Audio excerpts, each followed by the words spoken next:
Hello and welcome to Polity Matters. My name is Ben Ratliff and I'm joined as always by Jared Nelson and Scott Edberg, and we are here to continue chugging along through the beloved Presbyterian Church of America Book of Church Order. We wanted to get into some listener feedback though before we started talking about BCO 25. A few of you have been making use of the text us option that's available through our podcast host. And so you can click a link down in our show notes or on the website at politymatters.org, and there's a chance that you can send us a message that comes through like a text message.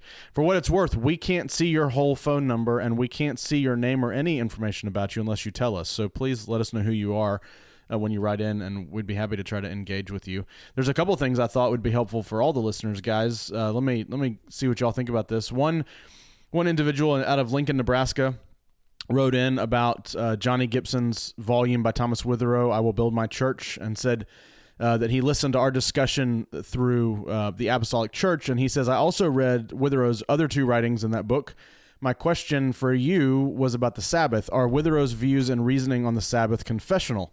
I'm still working through some questions on the Sabbath, and he put it in some ways that seem difficult, different rather than what I have been hearing. Personally, guys, it took me a long time to come around to a full kind of Sabbatarian view on the Sabbath, which I'm sure is what Witherow is articulating. I know that's what the confession suggests. What do you guys think about Witherow's there, and maybe just what advice do you have for somebody thinking through these matters? Well, Witherow's context, I think, was where there was a liberalization happening of laws on the Sabbath, especially in Northern Ireland, and different recreations that were open and different employments that people were doing. And so his was saying it's not just about relaxing and recreation, it was about being involved in worship. And so that is confessional. That is an emphasis. Sometimes you don't hear that as much, but Thomas Witherow was a confessional Presbyterian in Northern Ireland, and he'd be right at home within most name park denominations and confessing Westminster Confession today. Yeah, I think if you're trying to get back to like the Westminsterian thought, Nicholas Bounds wrote, basically he was the precursor to the divines' approach to the Sabbath. And so if you want to know how the divines were thinking on the Sabbath principle, Nicholas Bounds, I think you can find a reprinting somewhere. It's probably free on the internet. And I can't even remember the name of the book off the top of my head. It's on my shelf somewhere over here. But he was the archetype for developing the divine's view of the Sabbath, and he was the precursor for it. Yeah. Well, that's great. Thanks for that feedback, guys. There's another one from ruling elder in Trenton, Michigan, Mark Prim. Michigan, M.I., that's Michigan, right? Am I thinking about that correctly, or is that Missouri? Anybody know? Nobody knows. He's from Trenton somewhere. Michigan. He says, I listened to the latest... You are Dumbo. All right, I'm a Dumbo. I'm glad these guys are here. He said he listened to our interview with David Strain and says, David mentioned the Westminster Standards were pastoral. He says, Jeffrey Stivison has written a couple of articles on the subject, but I'm not aware of any books which deal with the Westminster Standards as a whole, looking at them as a pastoral confession.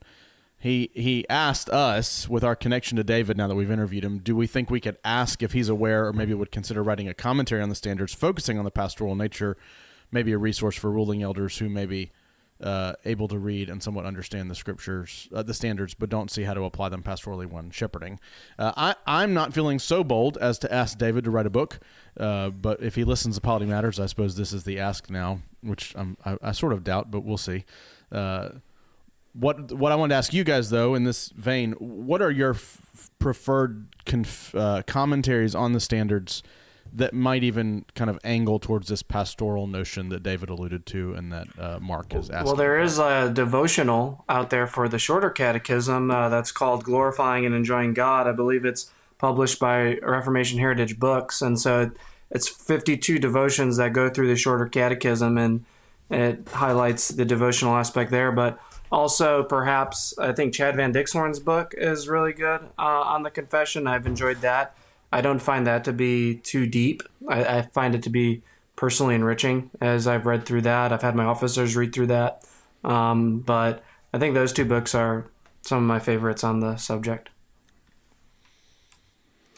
There's a pastor who is near me, Matthew Everhard.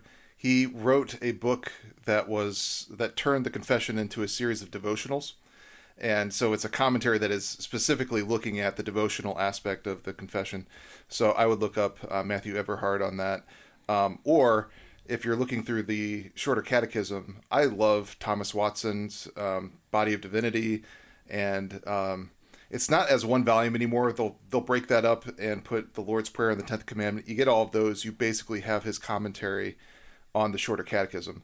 And that's my favorite for personal application, not just a theological look on it. Yeah. These guys have told you guys all the ones that I use. Those are my preferred. I do think Sproul can be really handy. He's got a commentary on the confession that I only discovered about 2 years ago. That can be a little more, it sounds more like a sermon kind of thing. It's more like his teaching, and so that can be approachable. I find him to be too spacey. It's not as direct. It's not as direct as it relates to the content of the text. It's a little rabbit traily, in my humble opinion, though I do enjoy Dr. Sproul. Hey, or if you really want some communism, there's a lot of anti-communism approaches to the confession out there. Just look up Williamson or Voss. You can get all the anti-communism that you want out of those books. So true, man. Well, again, thank y'all for sending in these thoughts from Nebraska and Michigan. We appreciate the interaction. It keeps us on our toes. But today we are here to deal with BCO chapter 25 on congregational meetings. The congregation's not a court of the church, but the congregation does have power in the church, and we've talked a lot over the last year and a half or so about preliminary principle number 6 and the election of church officers. BCO 25 gets a little bit more down into the weeds of congregational meetings, and it certainly can feel weedy at times. So if you feel like 25 is a little, I don't know, pick a word, a little dense, you're not alone. We were just talking about it before we started recording, and we're going to work our way through it as best we can with you. So to jump into BCO 25, Congregational Meetings, Section 1, the congregation consists of all the communing members of a particular church, and they only are entitled to vote. Maybe one of the more discussion-oriented parts of this chapter, this particular sentence, it's very handy. That only certain people are entitled to vote in a congregation, and it is those who are communing members. What's the significance here, guys? Y'all know the drill. Let's talk it out. So the congregation in the context of a congregational meeting is all the communing members. And so you might read that first section and be like, the congregation is only, in every context, the communing members of the church. But this is within the context of a congregational meeting. And so it's only in a congregational meeting, those who are members of the congregation are those who are communing, those who have made professions of faith and are receiving the Lord's Supper in the church, and only those and those alone are entitled to a vote. And so those who are visiting, they are visiting your church. They may attend the congregational meeting, but they cannot vote. And your children who have yet to profess faith in the Lord Jesus Christ have no entitlement of a vote either. And where perhaps the conversation starts to begin is what happens with younger saints who profess faith early. Are they entitled to vote? And the answer, according to our Constitution, is yes. Even if they're 4 to 6 years old, they are given that great entitlement and privilege in the church. And so that's perhaps where we could discuss more on that subject.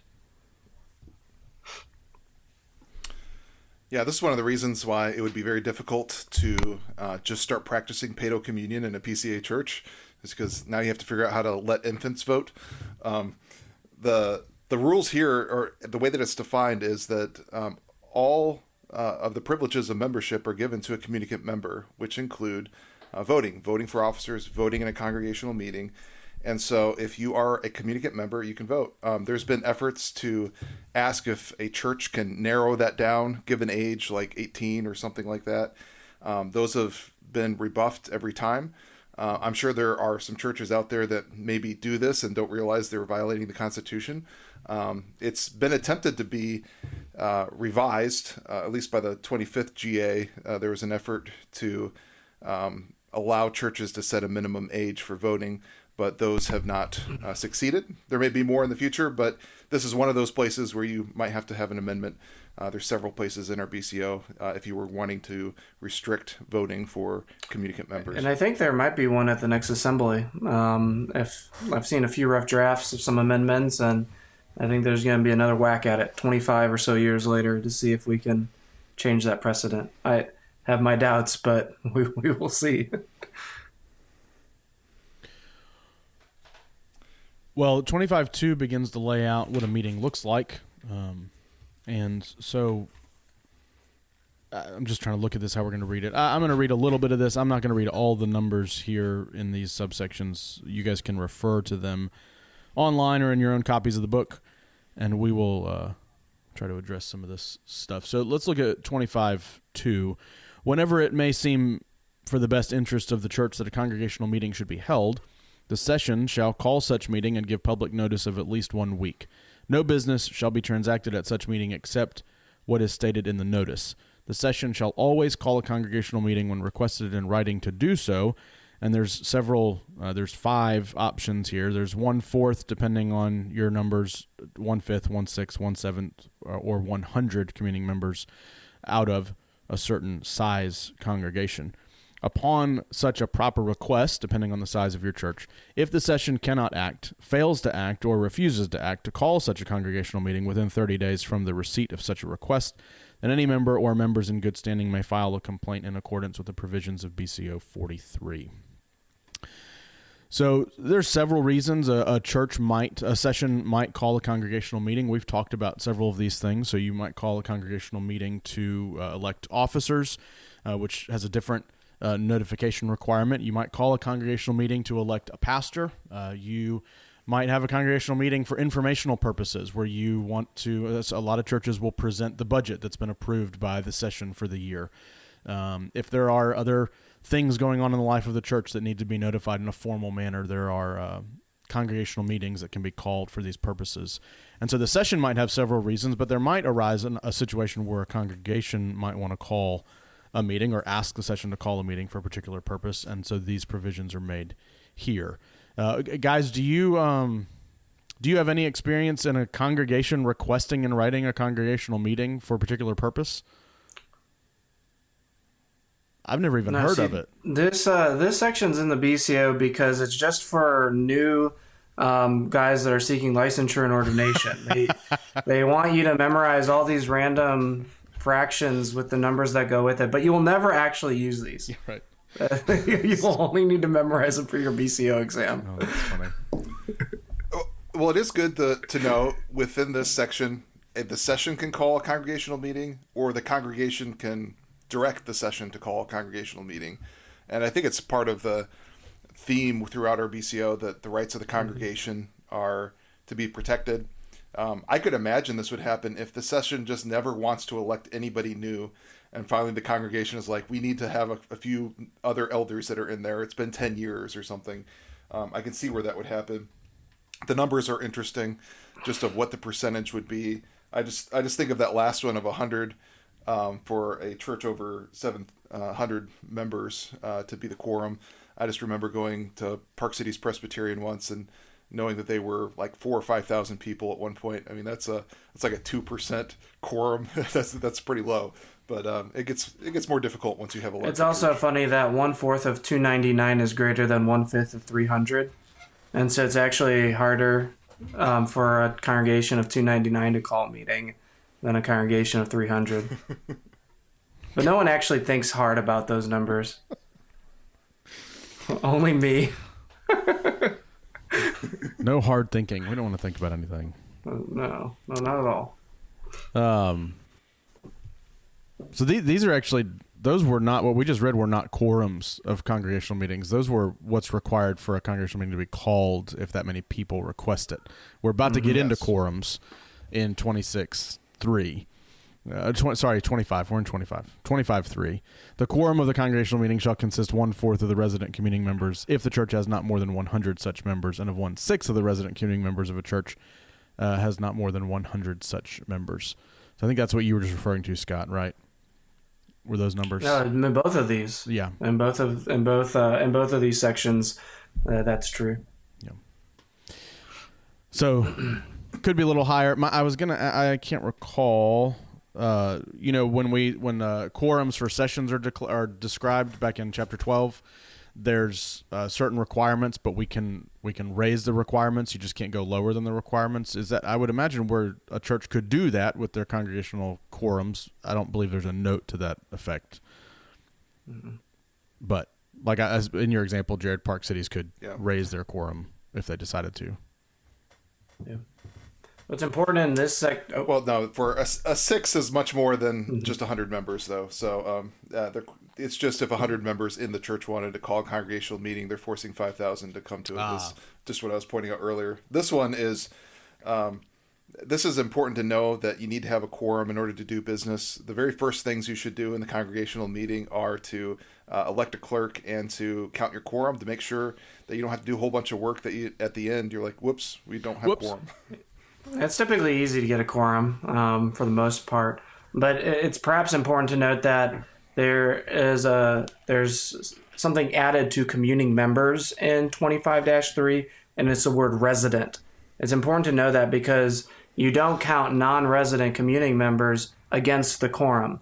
And so if you have church members that are away because they are in the military, they go away to school, they remain on your rolls, I don't see this being a large problem, but they don't count against your resident communing member total for a quorum. And so I actually have, believe it or not, a formula that automatically tells me my quorum, and it'll do this whole section.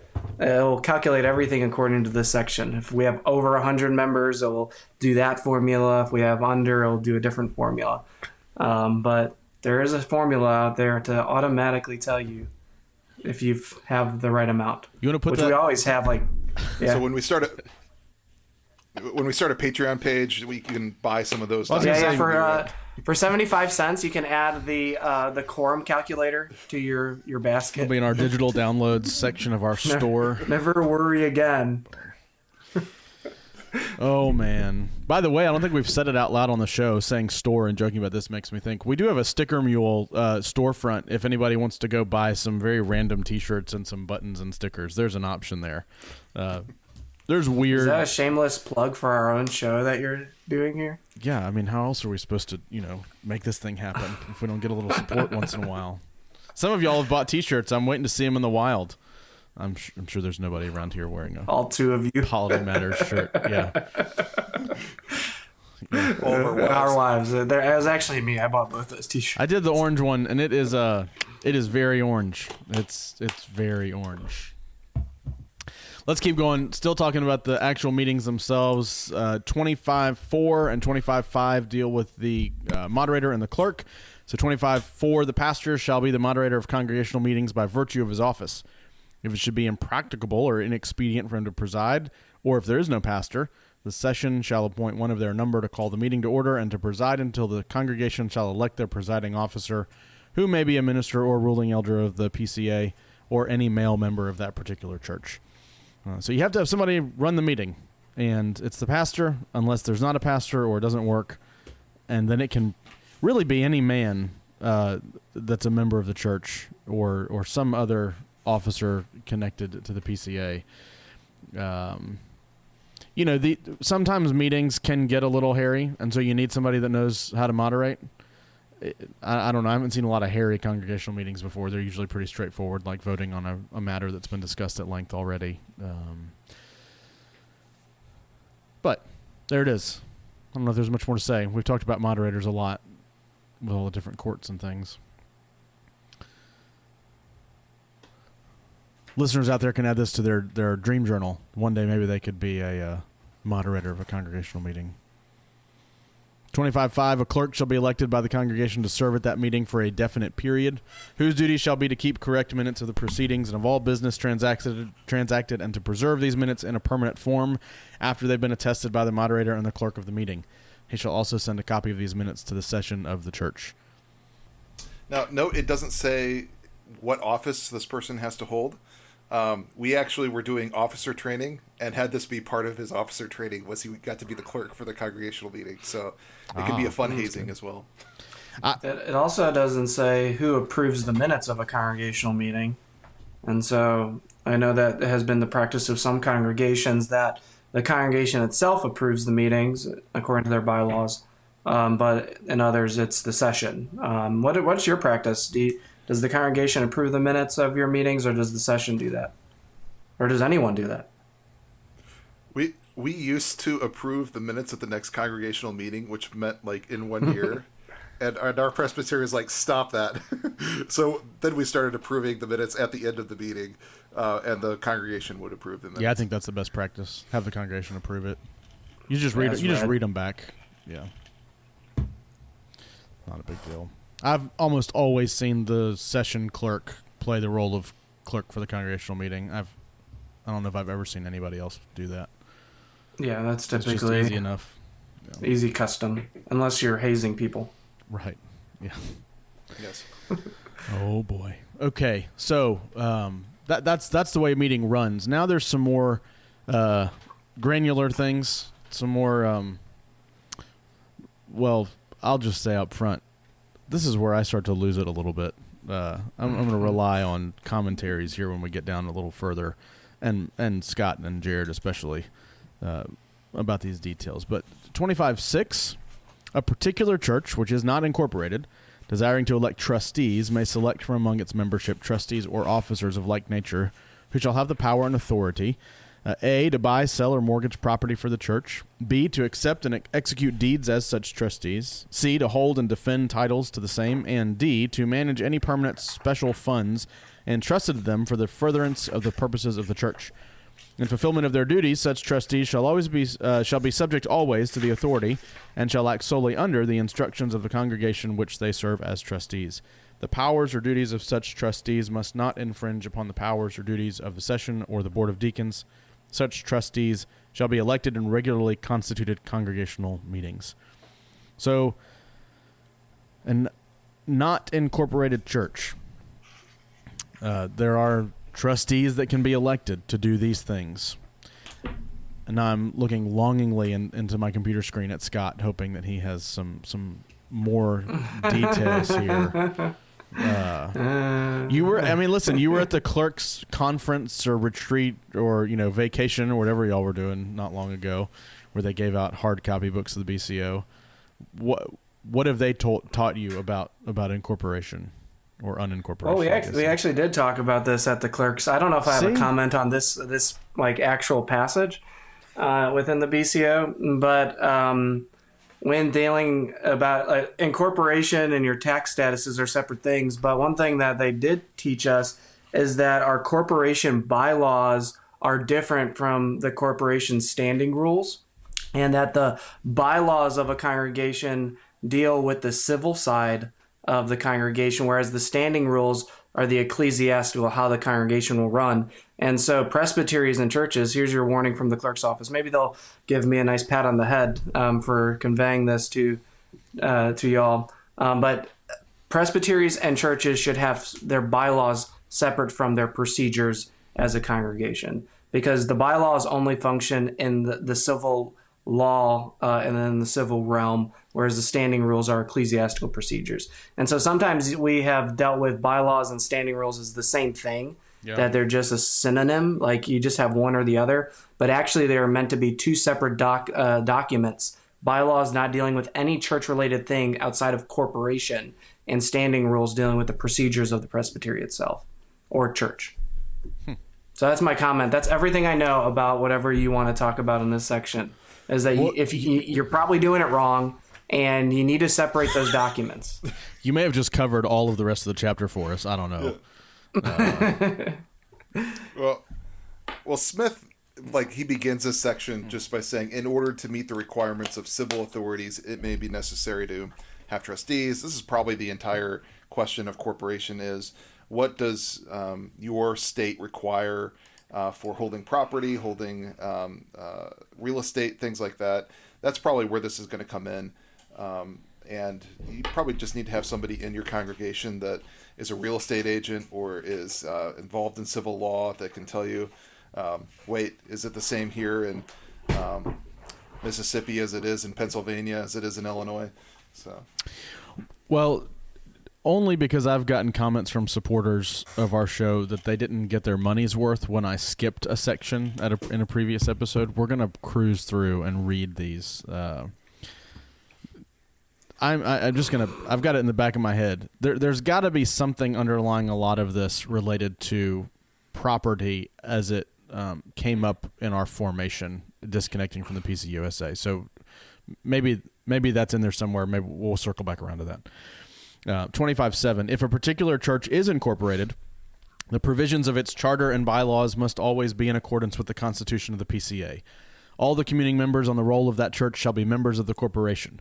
The officers of the corporation, whether they be given the title trustee or some other title, shall be elected from among the members of the corporation in a regularly constituted congregational meeting. The powers and duties of such officers must not infringe upon the powers and duties of the session or the board of deacons. All funds collected for the support and expense of the church and for the benevolent purposes of the church shall be controlled and dispersed by the session and the board of deacons as their relative authorities may from time to time be established and defined. To the officers of the corporation may be given by the charter and bylaws of the corporation any or all of the following responsibilities. A, the buying, selling, and mortgaging of property for the church. B, the acquiring and conveying title to such property, the holding and defending title to the same. C, the managing of any permanent special funds entrusted to them for the furtherance of the purposes of the church, provided that such duties do not infringe upon the powers and duties of the session or the board of deacons. In buying, selling, and mortgaging real property, such officers shall act solely under the authority of the corporation, granted in a duly constituted meeting of the corporation. And so we do see a slight difference then in distinction between a meeting of the corporation and the congregation. And depending on your state, who's a member of the corporation might be different than who's a member of the congregation. Here in Illinois, you have to be 18 years old in order to be a member of a corporation. And if you think some of the duties that you just listed here, you can see perhaps why the civil realm might restrain that to 18-year-olds and up, because what 15 or 13 or 12-year-old is mortgaging properties. And so there is a slight distinction, and it varies state by state. In our own corporate bylaws, it defines anyone who is over or 18 or over as a member of the corporation. And so there is that slight distinction, and there has to be direction by that corporation to sell or buy properties. And so whenever we've been doing a lot of this lately as we prepare to take hold of our own permanent place of worship, and I always have to remind the congregation, your children, unless they are 18, may vote on this. No other people may. And so that's perhaps a helpful distinction for churches. I just want to make sure I'm tracking with you. So we would say that this is a different kind of meeting than just a general congregational meeting. You would differentiate it as a corporation meeting. And so in certain the meeting of the corporation, in certain states, that does restrict which communing members can vote. But it's not it's not a communing issue. It's a corporation issue and a legal issue at that point. Yeah, it's an age issue. Yeah. In those contexts. Yeah. Well, good. Well, 25.8. I love Jared has kicked back. I think his feet are up somewhere. He's just leaning back, letting us cruise through all this. I think he's going to have something to say here on 25.9, the most important section in the whole BCO. Well, let's do 25.8 first. Let's not jump ahead. The corporation of a particular church through its duly elected trustees or corporation officers, or if unincorporated, through those who are entitled to represent the particular church in matters related to real property, shall have sole title to its property, real, personal, or mixed, tangible or intangible, and shall be sole owner of any equity in any real estate or any fund or property of any kind held by or belonging to any particular church or any board, society, committee, Sunday school class, or branch thereof. The superior courts of the church may receive monies or properties from a local church only by free and voluntary action of the latter. I must admit I got lost in that long Faulkner of a sentence. So, this is the positive idea that the church owns the people of the church own its building. This is the positive. Who owns the church? The corporation of the church owns the church. And maybe a Sunday school class. Maybe.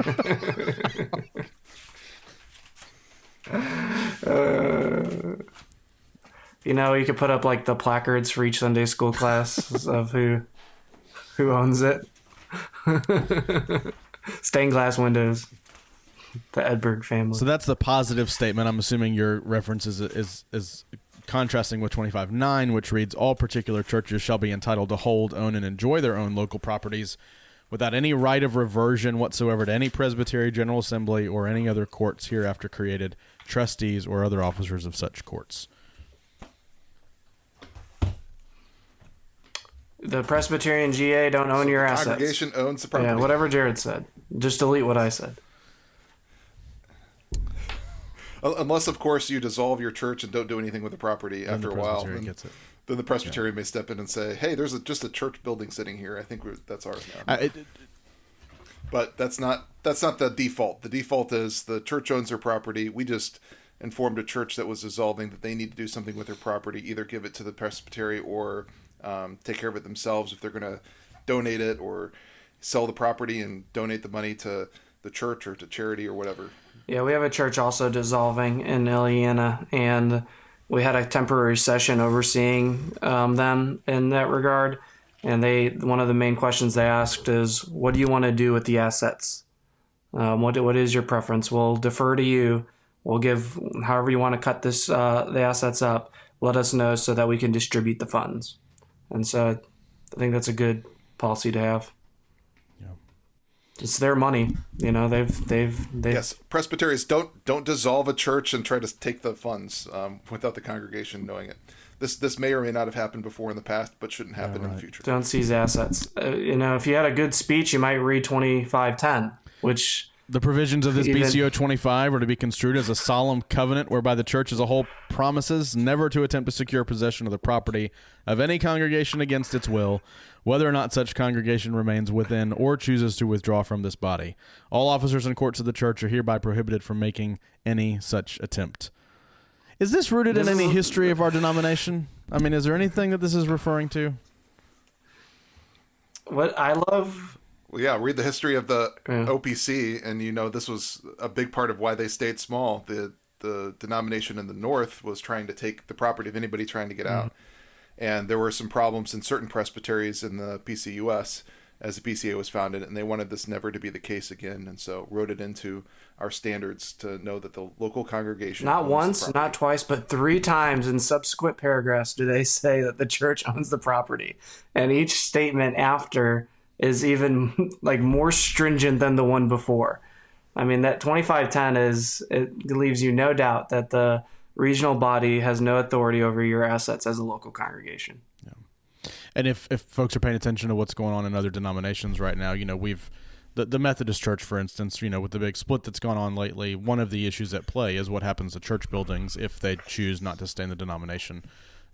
I don't know the inner workings and the details of those agreements that are going on, but I know that is an issue. Is the denomination has some kind of say and right to the property along with the congregation, and so if they're splitting, the question has to arise: what happens to the property? I think in most cases I've heard of so far, the congregation is being required to buy the property if they want to keep the building. Yeah, we have had a few PCUSA churches interested in joining Ileana. And that's their main holdup, is how they're pleading, how can we get into the PCA with our property? And there's no real good answer because their constitutional documents that they all agreed to, 200 years ago or whatever, say that the presbytery is the one that owns their church building. And so it's hard it comes with great sacrifice to leave the main line to join a biblically faithful denomination. Now, I have known of a church that was trying to leave the main line that decided they were going to start a building campaign right before they left and had their property leveraged and debt on it, so that when the denomination tried to take it from them, they said, here's millions of dollars of debt. And they said, never mind, you can keep your property. But that's being wise as serpents, I think. But there's another side. Go ahead, Scott. No, you go ahead. I was going to say, there's the other side to this that I've seen at play in a practical sense is, a friend of mine serves he's a PCA minister in a different city, and there's a lovely historic PCUSA church building in town that has very few people worshiping on a regular basis, and he has inquired as to their interest in maybe, selling the property so that the church continue to be used, the building itself, but the presbytery hangs it up because they don't want to sell to a conservative church like a PCA church. And so you have some of these beautiful old historic Presbyterian churches that are just not being used or being used by very few people when they could be used by good, faithful congregations, or even just any congregation, I guess. But moral of the story, take out a massive mortgage on your property if you want to leave the main line. Yeah, for real. Don't tell the presbytery that the mortgage is just to get out and then leave. Oh, man. I don't know if that's fraud. Wise as serpents, as Jared said. Okay, let's cruise to 2511. When a congregation consists of all the communing members of a particular church, and in matters ecclesiastical, the actions of such local congregation or church shall be in conformity with the provisions of this BCO.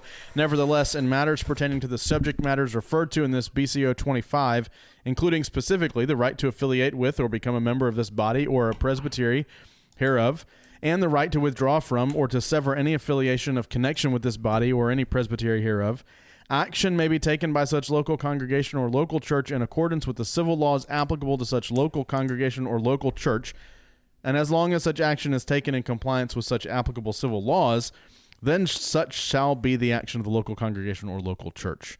It is expressly recognized that each local congregation or local church shall be competent to function and to take actions covering the matters set forth herein, as long as such action is in compliance with the civil laws with which said local congregation or local church must comply, and this right shall never be taken from said local congregation or local church without the express consent of and affirmative action of such local church or congregation. Particular churches need remain in association with any court of this body only so long as they themselves so desire. The relationship is voluntary, based upon mutual love and confidence, and is in no sense to be maintained by the exercise of any force or coercion whatsoever. A particular church may withdraw from any court of this body at any time for reasons which seem to it sufficient, provided, however, the congregation is given at least 30 days' notice of any meeting where the congregation is to vote on a proposed withdrawal from the PCA. Yeah, Did you read that again? Let me breathe for a minute, and I would be happy to read it again. I mean, the first two paragraphs, to me, just basically saying you got to do all this according to the state that you're in, and make sure you do it all above board, and the church can do it. But that third paragraph is especially important, that we are a voluntary association, and you can leave when you want to. You just have to make sure the congregation has enough notice to vote to leave. Mm-hmm. Yeah, so this is really bottom-up kind of a situation here, and I've misunderstood it in the past personally. I thought that, the presbytery would have some involvement of at least recognizing your departure before you leave. But what this paragraph tells us is that the moment the congregation chooses to withdraw, they are withdrawn. And that the only role that the presbytery has is to recognize in their minutes that they have withdrawn. There's no receiving the withdrawal, and that's where I erred. I thought that the presbytery would at least have to recognize their withdrawal before they withdraw, but no, the congregation, once they vote to leave, they are gone. And sometimes it's surprising to the presbytery because by the next presbytery, that church is gone. And you're like, where did they go? Well, they're not in the PCA anymore. And so it's all, the whole authority in this section is on the congregation because of the voluntary nature of association. There was a SJC case that dealt with something like this where they thought they did it improperly. And the SJC seemed to say, well, the presbytery can review and make some sort of a declaration about it, but it's going to have to be grossly unconstitutional for you to try to do anything about it. So usually you can say, hey, you didn't do this properly, but really at that point... Yeah, I mean, most issues that I've heard come up on a presbytery floor related to timeline. So, it would be... oh, you didn't call that congregational meeting in the right amount of time. And I don't think I've ever heard of a presbytery like bringing under discipline, charging a session or a church with some kind of gross violation. They just say, next time make sure you do it better, or amend your minutes to reflect that you had an error. I mean, what's the worst that could happen if a church gave 28 days notice or 15 days notice and then they just left? I mean, can a presbytery really go in and do anything? That would be the question I would really I think really by this, but they can make a declaration so that and then communicate it to the congregation to say, hey, your session wasn't leading you well. That'd be about it, because you can't use any force or coercion whatsoever. You also have to recognize by this time, likely the church is not going to respond to you. You know, like once you're gone, like they're like, you're dead to us. You know, we're going to go do our own thing. Yeah. And so you have like, once they vote to leave, your authority in that situation is completely gone, and they may not respond to you, and that's up to their liberty. And so there's not much you can do. There's no inquiring on whether it was 28 days or not. There's no asking for the minutes to prove it. Once they vote to leave and they say we're not a part of you anymore, you're not going to get much information from them, in my opinion, at least naturally. And so, because usually, I'm just thinking of the natural situation of leaving the PCA. It's usually not on, typically not on the greatest terms. You know, you're not like in love with your presbytery. Usually that it's some issues. And so once that vote happens, they're jettisoned. In the old main line, they would, maybe this would be somewhat helpful in our book, is that there would at least be a little more interaction with the presbytery. In the main line, we would have a representative from the presbytery come and speak to the session before voting to leave. Like, so they would make it known to the presbytery that they're contemplating leaving, and in response, the presbytery would send someone to plead with them or to talk with them through the issues, and then they vote to leave. So there might be like something in that we could add to our books that makes it a little more transactional, rather than just a complete quick jettisoning. But I'm sure that would never pass. That'll never pass. We like our bottom-up authority, and so adding any sort of strings would make this section more difficult. You might be able to add something like what we have around teaching elders and church members when they decide to leave, that you can respond. You can respond and give advice. So like if they're going off to a good church, basically it says you can encourage them in their way. But if they're going off to a bad church, you would warn them. Language like that might be helpful here. If a church was going to leave to go to the PCUSA, we might want to warn them not to do that. Or if they were going off to the OPC, we might say, all right, we're going to miss you, but, I don't know. I don't know if I said on Polity Matters before, but when we were leaving the RCA to join the PCA, that delegation warned us against the PCA. Wow. Because they were too Calvinistic. And they said, you really want to go to a Calvinistic denomination? It's like, that's as bad as the PR church. That's what they said. The Protestant Reformed Church. They don't believe in missionaries over there in the PCA. And that's how they tried to dissuade us. It didn't work, but what's a missionary? I don't. Okay, never mind. Another time. Let's finish it out. 25:12. If a church is dissolved by the presbytery at the request of the congregation, and no disposition has been made of its property by those who hold the title to the property within 6 months after such dissolution, then those who held the title to the property at the time of such dissolution shall deliver, convey, and transfer to the presbytery of which the church was a member, or to the authorized agents of the presbytery, all property of the church, and the receipt and acquittance of the presbytery or its proper representatives shall be a full and complete discharge of all liabilities of such persons holding the property of the church. The presbytery receiving such property shall apply the same or the proceeds thereof at its discretion. We had this done not long ago in our presbytery. There was a church that dissolved, and their property was still kind of hanging around. It didn't have anything to do, and there was a commission formed in our presbytery that basically handled the dispersion of the property. I think they wound up selling it and getting all the things where they needed to go. But it does go to the presbytery if nothing else happens. Y'all have any thoughts on this? Anything that you've seen? Anything that's worth noting?